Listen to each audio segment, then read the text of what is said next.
बात है साल 1995 17 दिसंबर की। पाकिस्तान के कराची से एक बड़ा सा सोवियत जमाने का एंटोनोव AN-26 नाम का जहाज बांग्लादेश के ढाका के लिए उड़ान भरता है। ये प्लेन कोई छोटा मोटा माल नहीं, बल्कि एक लंबी कहानी अपने अंदर छुपाए हुए था। असल में ये एक प्राइवेट कार्गो प्लेन था, लेकिन इसकी हरकत बिल्कुल मिलिट्री स्टाइल की थी। कराची से उड़ने के बाद यह प्लेन घंटों तक हिंदुस्तान के एयर स्पेस में बिना किसी रुकावट के उड़ता रहा, जैसे हमारी सुरक्षा एजेंसियों को इसकी जरा भी खबर नहीं थी, या फिर यह उनका जाना पहचाना मेहमान हो जिसे कोई रोक टोक नहीं थी। आगे शाम करीब 5:45 पर यह कार्गो एयरक्राफ्ट रिफ्यूलिंग के लिए वाराणसी एयरपोर्ट पर उतरता है। सोचिए, एक सस्पिशियस एयरक्राफ्ट जिसके बारे में किसी को पता नहीं, वो हमारे देश के एक बड़े एयरपोर्ट पर 4 घंटे तक खड़ा रहता है, लेकिन कोई पूछने वाला नहीं। मतलब ये तो हमारी सुरक्षा पर सबसे बड़ा सवाल या निशान था। एक विदेशी मिलिट्री ग्रेड कार्गो प्लेन देश के दिल में 4 घंटे तक रुका रहा।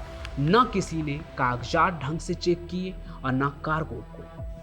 उस रात हमारी एयर ट्रैफिक कंट्रोल की आंखें बंद थी और रॉ आईबी जैसी टॉप एजेंसियों को इस अनजान मेहमान की जरा भी भनक नहीं थी। यह सीधे सीधे हमारे राष्ट्रीय सुरक्षा की भयंकर नाकामी थी। नतीजन रात के ठीक 10 बजे उसने दोबारा टेक ऑफ किया और अपने तय किए गए रास्ते पर चल पड़ा। लेकिन जहाज में बैठे मास्टरमाइंड के इरादे कुछ और ही थे। जैसे ही ये प्लेन बिहार के गया जिले को पार करता है, उसके पायलट ने अचानक उसका रुख बदल दिया। अब यह प्लेन ढाका के बजाय चला वेस्ट बंगाल के एक बहुत ही पिछड़े इलाके पुरुलिया की तरफ। रात का वक्त था, पुरुलिया में सन्नाटा छाया हुआ था। सब लोग नींद की आगोश में थे और तभी उस काले आसमान में वो काला प्लेन अचानक से बहुत नीचे आने लगा। जैसा कि प्लान था, उस प्लेन से पैराशूट के जरिए लकड़ी के 3 बड़े बक्से धीरे धीरे नीचे उतरने लगे। ठीक वैसा ही जैसे आप पबजी में देखते हैं ना कि जब ड्रॉप बॉक्स पैराशूट के जरिए नीचे आता है, बिल्कुल वैसे ही ये बक्से झालदा, घंटका और मरमू जैसे गांव के ऊपर गिराए गए। अपना खतरनाक मिशन पूरा करने के बाद वो प्लेन तुरंत कोलकाता के एयरपोर्ट पर रुकता है और जल्दी से तेल भरता है और ढाका की तरफ निकल जाता है। कितनी अजीब बात है, इतनी बड़ी हरकत हो गई, हमारी सरकारी एजेंसियों को जरा भी भनक नहीं थी। अगली सुबह 18 सितंबर 1995 को पुरुलिया का एक सीधा साधा किसान जब खेत में पहुंचा तो उसने देखा एक टीले पर बहुत ही कुछ अजीब सी चीज पड़ी हुई है। क्यूरियोसिटी में वो पास गया और जो उसने देखा उसके होश उड़ गए। जमीन पर पड़े थे बड़े बड़े बक्से और उसके साथ लगे हुए थे पैराशूट। वो दौड़ते हुए पुलिस स्टेशन गया और झालदा पुलिस को इस हैरत अंगेज नजारे के बारे में बताया। जब पुलिस वहां पहुंची तो उनकी सांस रुक गई। वो बक्से माल पानी से नहीं बल्कि मौत के सामान से भरे थे, जिसमें राइफल से लेकर और रॉकेट लॉन्चर थे। ये सिर्फ राइफलें नहीं थी, आप समझिए, ये थी युद्ध छेड़ने वाले मशीन AK-47, एक ऐसा नाम जिसे सुनते ही खून जम जाता है, वो भी 300 की तादाद में। साथ ही RPG रॉकेट लॉन्चर जो टैंकों को भी उड़ाने की ताकत रखते हैं और हैंड ग्रेनेड की पूरी एक लॉट थी। उनमें 300 AK-47 राइफलें, 10 RPG रॉकेट लॉन्चर, 25 पिस्तौल, 100 ग्रेनेड और हजारों राउंड का गोला बारूद था। सच में ये इतना बड़ा जखीरा था कि इससे एक छोटा मोटा युद्ध शुरू किया जा सकता था और हथियारों को कोई नुकसान न हो, इसलिए जमीन तक सही सलामत पहुंचाने के लिए इस खास तौर पर लोहे का पट्टा और मजबूत पैराशूट का इस्तेमाल किया गया था। लेकिन पुलिस पहुंचे उससे पहले ही गांव वालों ने बक्से को खोल दिए थे और काफी सारे हथियार अपने घरों में छुपा लिए थे। पुलिस की हालत खराब हो गई थी। स्थानीय प्रशासन पूरी तरह से घबरा गया और उन्हें समझ नहीं आया कि इस सिचुएशन को कैसे संभाला जाए। इसलिए तुरंत वहां बहुत सारी पुलिस फोर्स बुला ली गई। लाउड स्पीकर पर ऐलान करवाया गया, जिन्होंने भी हथियार लिए हैं वो तुरंत लौटा दे।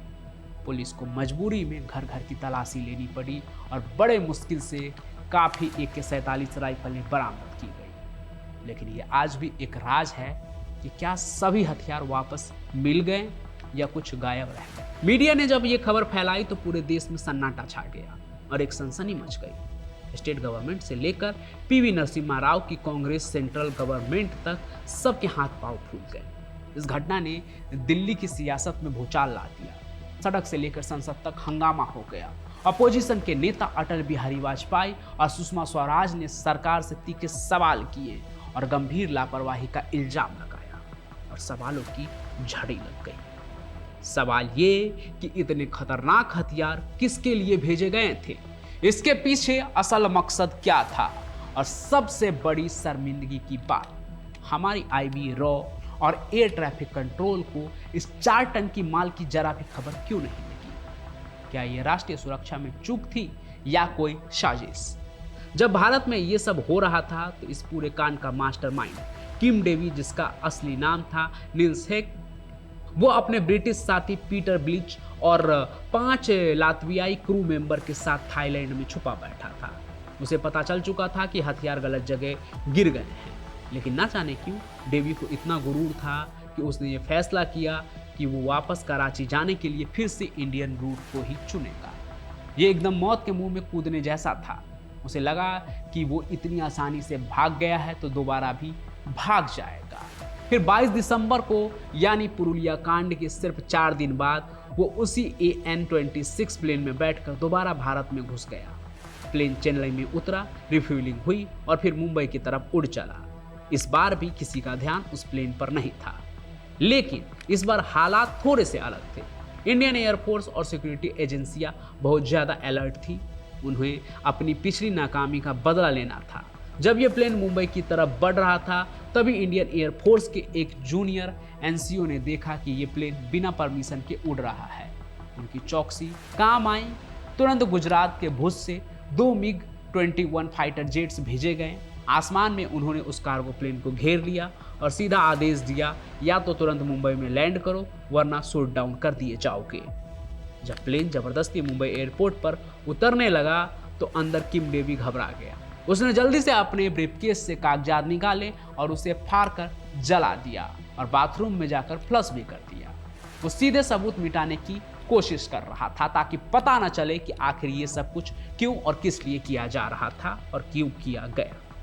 इसके बाद प्लेन तो लैंड हो गया, लेकिन यहाँ शुरू हुआ सबसे बड़ा तमाशा। सिक्योरिटी का आलम ऐसा था कि देश की सुरक्षा दांव पर लगाने वाले मास्टरमाइंड के प्लेन को घेरने के बजाय एयरपोर्ट के बाबू उनसे पैसे कहाँ हैं पूछ रहे थे। इतने सस्पेशियस प्लेन को उतारने के बाद वहां ना पुलिस थी ना कोई सिक्योरिटी फोर्स। जब 2 एयरपोर्ट के छोटे मोटे अधिकारी वहां पहुंचे तो उन्होंने उन लोगों को कस्टडी में लेने के बजाय उनसे लैंडिंग फीस मांगना शुरू कर दिया। सोचिए, हथियारों से भरा एक प्लेन उतरा है और आप फीस मांग रहे हैं उनसे। उन्हें तो कस्टडी में लेकर पूछताछ करनी चाहिए थी। मतलब क्या था ये? उस समय ये कोई चूक था, लापरवाही थी, या जानबूझकर ऐसा किया जा रहा था? ये सब एक रहस्य है। ऐसे में किम डेवी जैसे शातिर आदमी को जो मौका चाहिए था वो उसे मिल गया। उसने कहा कि हाँ वो फीस देने के लिए तैयार है, और वो एयरपोर्ट ऑफिशियल के साथ गाड़ी में बैठकर एयरपोर्ट टर्मिनल की तरफ निकल गया कि वो फीस भरकर आता है, और बस उसके बाद वो दोबारा प्लेन पर लौटा ही नहीं। वो हाई सिक्योरिटी जोन से आराम से गायब हो गया। मतलब आप समझ रहे हैं, मुंबई के एयरपोर्ट से वो गायब हो गया, मानो जमीन निगल गई हो या आसमान उठा ले गया हो। वो आराम से चेक इन काउंटर के पास से गुजरा जहां रॉ और आईबी के कथित लोग भी मौजूद थे, लेकिन इस गोरे साहिब को किसी ने रोका ही नहीं। किम डेवी तो भाग गया, लेकिन उसके साथ ही पीटर ब्लिच और 5 लातवियाई क्रू मेंबर पकड़े गए। पीटर ब्लिच ने जल्द ही कबूल कर लिया कि ये वही प्लेन है, शायद ये सोचकर कि अगर वो कोऑपरेट करेगा तो उसे छोड़ दिया जाएगा। उसने सीबीआई को पूरी कहानी सुना दी। उसने बताया कि हथियार आनंद मार्ग नाम के एक सोशियो स्पिरिचुअल संगठन के लिए थे। आनंद मार्ग का CPIM से, जो उस वक्त बंगाल में पावर में थी, दुश्मनियों का सिलसिला बहुत पुराना था उनके बीच। 1982 में कोलकाता में आनंद मार्ग के 17 सन्यासियों को निर्ममता से मार दिया गया था, और आनंद मार्ग ने इसका इल्जाम ज्योति बसु की सरकार पर लगाया था। पीटर ने यह भी बताया कि इस प्लान का नाम ऑपरेशन ड्रॉप था, और डेवी के पास आनंद मार्ग के कई बड़े कॉन्टैक्ट्स थे। पीटर ब्लिच के मुताबिक डेवी ने आनंद मार्ग के बदले के लिए ये प्लान बनाया था ताकि वो CPIM के खिलाफ एक आर्म रिवेलियन खड़ा कर सके। पूरे मामले की जांच शुरू हो गई। आगे साल 2000 में जब इसका फैसला आया तो पीटर ब्लीच और 5 क्रू मेंबर्स को उम्र कैद की सजा मिली, लेकिन आनंद मार्ग को कोई ठोस सबूत न मिलने की वजह से क्लीन चिट दे दी गई। जो लोग उम्र कैद की सजा पाए वो भी ज्यादा दिन जेल में नहीं रहे। रूसी सरकार के रिक्वेस्ट पर जुलाई 2000 में 5 लातवियाई नागरिकों को और 2004 में ब्रिटिश सरकार की रिक्वेस्ट पर पीटर ब्लीच को भी माफी देकर रिहा कर दिया गया। ये राजनीतिक दखल इस केस को और भी ज्यादा सस्पिशियस बनाता है। हालांकि इस बीच मास्टरमाइंड किम डेवी जो भागा हुआ था वो लगभग 1 दशक से भी ज्यादा समय के बाद साल 2011 में सबके सामने आया और एक ऐसा राज खोला जिसने सबको हिला दिया। उसने सीधे सीधे भारत सरकार पर इल्जाम लगाया। डेवी ने कहा कि ये हथियार आनंद मार्ग के लिए जरूर थे, लेकिन इस पूरे कांड में रॉ की भूमिका थी और सरकार को इसकी खबर थी पहले से ही। उसका कहना था कि सेंटर की कांग्रेस सरकार चाहती थी कि आनंद मार्ग इन हथियारों से वेस्ट बंगाल में इतना बवाल मचाए कि वहां प्रेसिडेंशियल रूल लगाना पड़े। इस तरह केंद्र सरकार को बंगाल में राजनीतिक पकड़ बनाने का मौका मिल जाएगा। उसने यहां तक कि कहा कि उसका प्लेन इंडियन एयरबेस में घुसा तो प्लान के मुताबिक इंडियन रडार्स को कुछ देर के लिए बंद कर दिया गया ताकि हथियारों को बिना रुकावट के गिराया जा सके। उसने ये भी दावा किया कि मुंबई से भागने के बाद उसकी मुलाकात एक बिहार के एमपी के घर पर सीबीआई के बड़े अफसर से हुई थी, जिन्होंने उसे नेपाल भागने में मदद की। बिहार का वो एमपी कोई और नहीं बल्कि पप्पू यादव बताए जाते हैं। कहानी को उस एंगल से समझने के लिए पुरुलिया आर्म्स ड्रॉप से जुड़ी पुरानी कहानी आप चैनल पर देखिएगा तो आपको समझ में आएगा। बाकी किम डेवी के इन विस्फोटक दावों से ये केस और भी ज्यादा उलझ गया। सरकार ने साफ तौर पर सभी इल्जामों को खारिज कर दिए और डेवी के दावे को झूठा बताया, लेकिन असली सवाल आज भी खड़े हैं जिनके जवाब शायद कभी ना मिले। सवाल ये कि MI5 की वार्निंग के बावजूद सिक्योरिटी इतनी ढीली क्यों थी?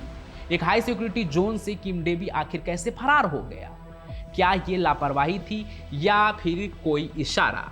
कुल मिलाकर ये पुरुलिया आर्म्स ड्रॉप भारत की सुरक्षा में एक बड़ा काला धब्बा है जिसका असली सच आज तक कहीं दफन है और सच को सो दूर।